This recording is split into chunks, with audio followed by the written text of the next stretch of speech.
Think about the chapters in a story that represent a book.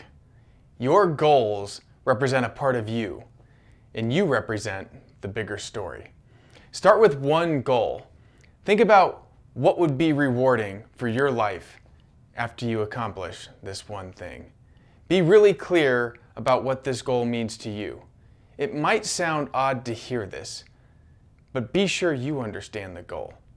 Talk through it, write through it, spend some time with it. Use visualization. Goals often start with the end in mind. This ideal image of where you'll end up. From where we are today to where we want to go. There's a lot to say about goals, and here's how I've mapped out my path. Take out a sheet of paper and draw what I call the goal journey. It looks like an escalator. It starts out flat at the bottom. It's got a steep incline that takes you to the top where it flattens out. And what I want you to do on this goal journey is put percentages on this escalator. So at the bottom, that would represent a starting point. So put 0 at the bottom. And somewhere in the middle of that escalator as it's going up, put 50% to signify halfway. And then when you get to the top, put 100%. And this is going to be important. We'll talk about that here in a minute. Now that we've got this goal journey, here are some specific steps that I've used. Start with one clear, specific goal. And ask yourself, does this goal support your core values? Is it in alignment? How long is it going to take? Continue to update what you're anticipating as you're going through this goal journey. This will help you to stay engaged.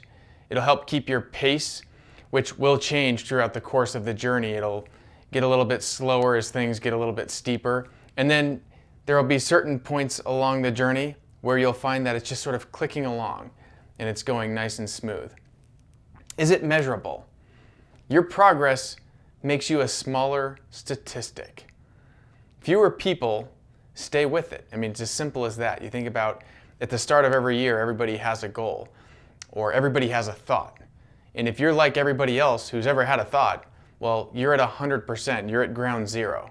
What's going to make you a smaller statistic, a smaller percentage, is taking steps forward. And every step that you take, from an idea to writing it out to making progress, makes you less of a statistic. Most people start to drop out. Visualize it. I like to take my weekend to spend a few minutes, 30 minutes, an hour, some time, to really visualize what is it that I want? Where am I at today? And then do a little bit of a reset as I get back into my mode and my rhythm throughout my days and weeks. Think about anytime you punch in an address through like any Maps app, if you sort of scroll ahead to see how to get there, oh, I need to turn right, left, it's going to take me down this road. Once you see that destination and sort of the path to get there, there's typically a recenter button. And when you hit that recenter button, it brings you right back to where you are today. Sort of similar to that. Start now. Allow your goals to go in a new direction as information changes. Your plan today is limited by what you see today. Adjust along the way. Failure. Failure is frustrating. It's disappointing. We're imperfect people. The key to continue forward is to continue to get back up. It's important to recognize that there are benefits to failure that we don't typically appreciate or see when we fall. And finally, show progress. If steps are clear, progress will happen. Progress is meaningful because it's a part of the process that will help support engagement, a sense of accomplishment, and purpose. These are some of the steps that I've taken, and I think it's really important to recognize that your success is not measured by the goals you achieve. Your success is measured by how you represent your life. Doing something that would make your younger and older self proud. So be cautious with too much tunnel vision as you're so focused on driving towards that next goal. It's easy to do. You don't want to miss the important things that are happening around you. Be prepared to adjust along the way and stay aligned with the best representation of you. Stay committed to your top values. You can't do anything well if you don't do you well. I'm going to leave you with this story. Back in my early 20s, I moved out to LA. I wanted to be an actor. And so I started working in a restaurant in Beverly Hills and started to take some steps forward. I was starting to make some progress. I thought, hey, this is a pretty cool path that I'm on. And there was this gentleman that would come into the restaurant. His name was Charles. Great guy, really nice, conversational. We would have small chat as he'd come in. And one day he came up to me and he said, hey, you're here to be an actor, right? And I said, yeah, that's the plan. He goes, hey, why don't you get me your headshot, get me your resume, get me your stuff. I want to give it to Aaron Spelling. And at the time, Aaron Spelling was kind of the guy when it came to TV production. He was sort of the superstar producer in LA for putting some of the biggest TV shows together. And I thought, wow, this is pretty incredible that he's asking for this. And I said, well, yeah, no, that's absolutely cool. When you come back, maybe I can give it to you in the parking lot. I don't want to hand it to you in the restaurant in front of everybody. And he goes, well, I'm asking for it. And I said, no, I appreciate that. That next week when he came back, he said, hey, do you have your stuff?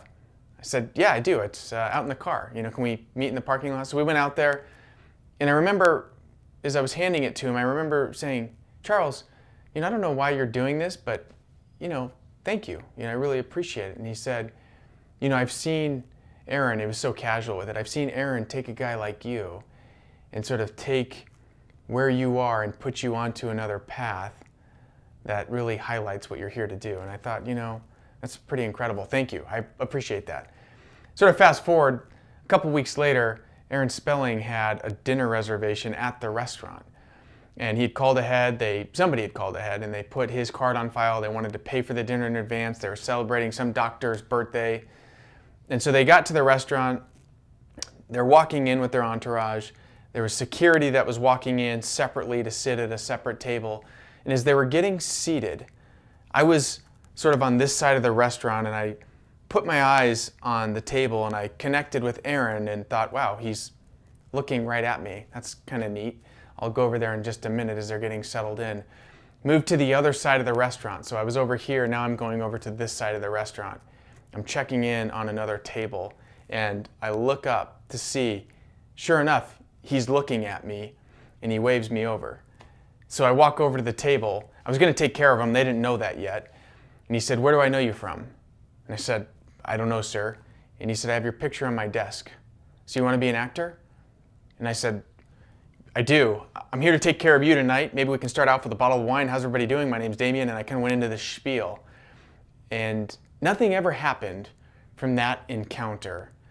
And years later, after I moved back to Colorado, back to my hometown, I pulled out a list of goals. And I was very goal-oriented, continue to be goal-oriented to this day. And on that list, in the top 10, it said, to meet Aaron Spelling somehow, some way in the restaurant, period. And I was blown away by that. I had forgotten that that was a goal that I had written out before I started working at this restaurant in Beverly Hills, before I met Aaron Spelling. And what it taught me years later, as I was continue to navigate this whole goal journey process, is that that period at the end should have been a comma. Now, believe me, I'm very happy with where my life went. And in fact, I think it's the best path for me to take. But had I put a comma at the end, to meet Aaron Spelling somehow, some way, comma, what could have happened when he asked me, I've got your picture on my desk, so you want to be an actor, I could have said, absolutely, I know your office is down the street, maybe we can connect on Thursday, but before we get to that, let's talk about you tonight. I know you guys are here to celebrate, let me start you out the bottle. I could have gone into my routine, and it would have been a subtle shift from what I initially visualized and written out before. So I say that to encourage you to put a comma, because you don't know where your journey's going to lead. And if it's a period, then it's going to be as specific as the outline that you've captured. Every goal, no matter how big or small, all start at the same place and require the first step. So continue to live your life and enjoy your pursuit of your dreams, your hopes, and your goals.